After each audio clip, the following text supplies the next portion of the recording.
When you have the highest, the deepest, the longest, the fastest, the strongest of anything in the world, people become obsessed.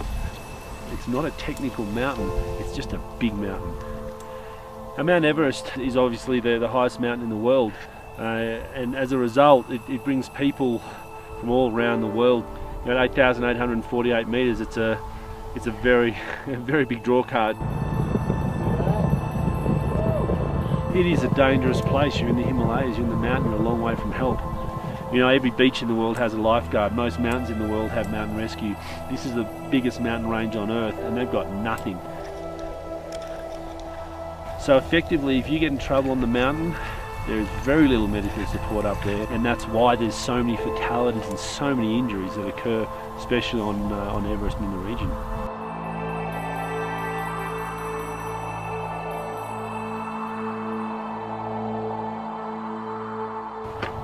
I set about trying to work out if it was possible to put a rescue team in place on Mount Everest that could also be used throughout the valley. Camp 4 rescue team, Camp 4 rescue team. Okay, so what we have is one of the fixing team on Lhotse fell from the summit, and he is now deceased at the base of Crampon Point at Camp 2, and they've requested a body recovery. Over. Having a dedicated team of high altitude Sherpas that are there predominantly to help people in need had never happened before. And we put together the world's first Sherpa rescue team on Mount Everest in the 2016 season. They were predominantly at base camp to facilitate rescues on Mount Everest.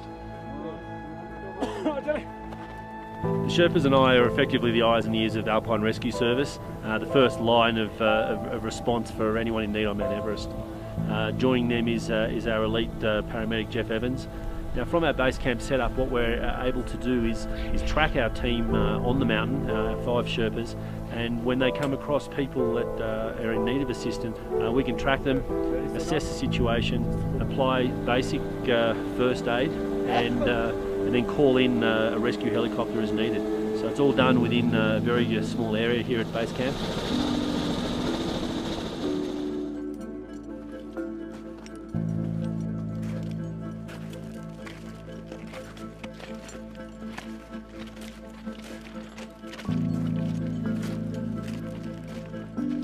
We had a call from quite a distressed Indian expedition that's high on the mountain. They are supposedly summited around 10 AM this morning.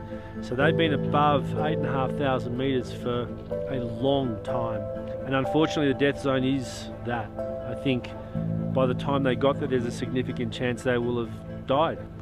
It's very awkward for a rescue team to receive a call like that, pleading for help, knowing that if you say no, 2 people will die. Saying yes, 6 people could die. Everest Base Camp to Sherpa Rescue Team, over. Mingma, last one is good. Do you copy it over?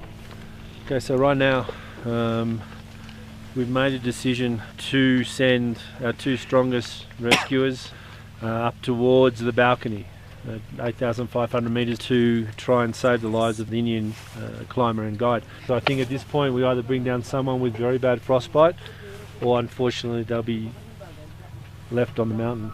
Yeah. At this point it comes down to it's getting dark. Who will survive the night?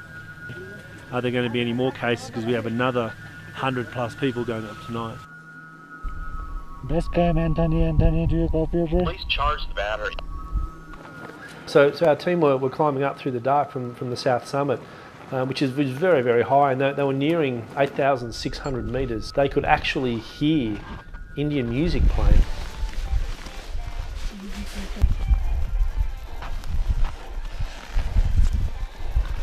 The boys found Chetna sitting there, listening to a radio. She was effectively sitting there, waiting to die.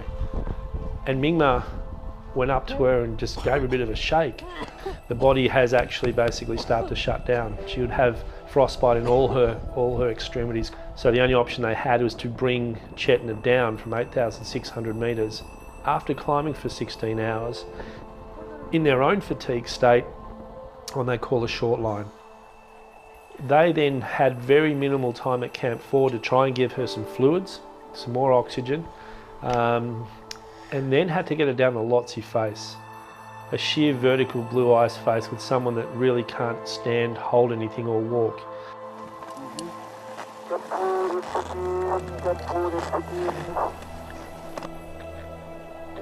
Remember, take your time, take your time, take your time. So she had extreme frostbite in her hands, feet, face. She had no dexterity, no balance. She hadn't had enough oxygen. That is an extremely dangerous situation. It's probably one of the most dangerous situations on Earth. The team managed to get her down to Camp 2, by which point we had coordinated a helicopter evacuation. Captain Andrew Gutzel from our rescue team flew up to Camp 2. I think when Chetna arrived at base camp, we saw the extent of her injuries. We knew that she'd probably lose her fingers, and her cheeks were very, very waxy and frostbitten. I think it was quite surreal for her. I think it took a significant amount of time for her to realise what had happened. 8 hours in the snow, me and my Sherpa. Yeah. And he took care of me a lot. You okay? You okay? When I was thinking, he told me that remember your daughter. Yeah. And he just wake me up. Ma'am, Saved your life. Yeah, he saved my Saved your life. life. Very unusual seeing our team so exhausted. You could see Mingma's eyes, there was nothing left. I've never seen Sherpas so exhausted. Everybody says I climbed Everest. Wrong. It is Sherpas who climb. Okay. It is Sherpas who take us to the The Everest. Sherpas are honestly the greatest human beings on the planet. And without it, there would be no summits Yeah. and a lot more deaths. We are all grateful. All grateful. Our Sherpa team, they managed to pull off 2 of the highest rescues in history. They're not heroes, they're rock stars. They really are. They're rock stars. And to us now, they're family, to all of us. The aptitude and dedication they exhibited in the most hostile environments on Earth, above 8,000 metres on Mount Everest, truly, truly remarkable.